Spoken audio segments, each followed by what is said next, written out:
Point of order, Tim McIntyre. Point of order, Mr. Chair. With the agreement of all the whips in the House, I seek leave for all parts of the Construction Contracts Amendment Bill to be considered in one debate, with the questions to be voted upon separately. And the clauses? And the clauses, yes, sir. Thank you. Sorry?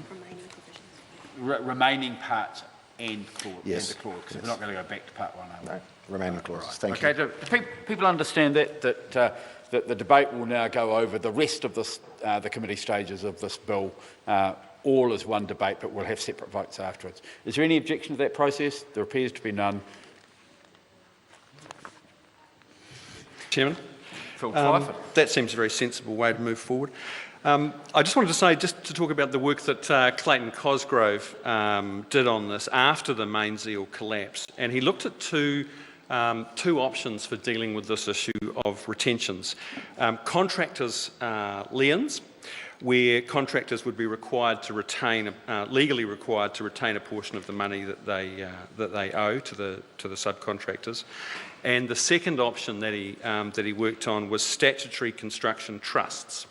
So trusts that are required by law to be set up, where money would flow through that trust to ensure that the subcontractor gets paid first in the event of something like a company collapse. So, and that solution Mr. Cosgrove proposed would apply to significant commercial construction projects, so projects of a really significant size, not your garden variety standard home construction. So, and the other issue that Mr. Cosgrove identified was the need to protect contractors' tools, because there are so many operators in the construction industry who are essentially sole operators. Their tools, their vehicle and their goodwill is all they've got. And if they lose their tools, as happened to many contractors with the main Zeal collapse, then they are between a rock and a hard place. So that was the other really important thing. So I know that the Minister's been studying up on the SOP. And I mean, really, for the purposes of this debate this afternoon, what we've got is a huge rewrite of this bill. It's a massive rewrite, and I'm not complaining about that. It's good that the Minister has come around, because actually I think there's not much space between the Minister's SOP and the SOPs that Clayton Cosgrove and Julianne Genter brought to the House. But it's that space that I think it would be really interesting to explore, so I welcome the Minister's comments on that. So, Clayton Cosgrove's SOP number 439, basically what it does is that it requires the retention money for commercial and industrial developments to be held in trust for the benefit of the contractor entitled to the money. And basically it gives provides the opportunity for Order in Council to require retention money for these developments to be held in trust. And the head contractor holds the retention money in an independent trust account. So it's quite specific.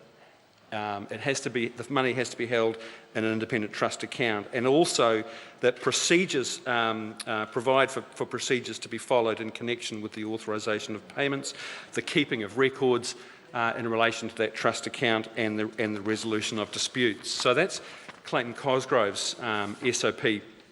Now, Julianne Genter also has brought to the House SOP number 446, and what this does is it amends the bill to deal with the withholding of retention payments, and it does so by making it clear that where a construction contract provides for the provision of retentions, that these are clearly identified in any payment schedule.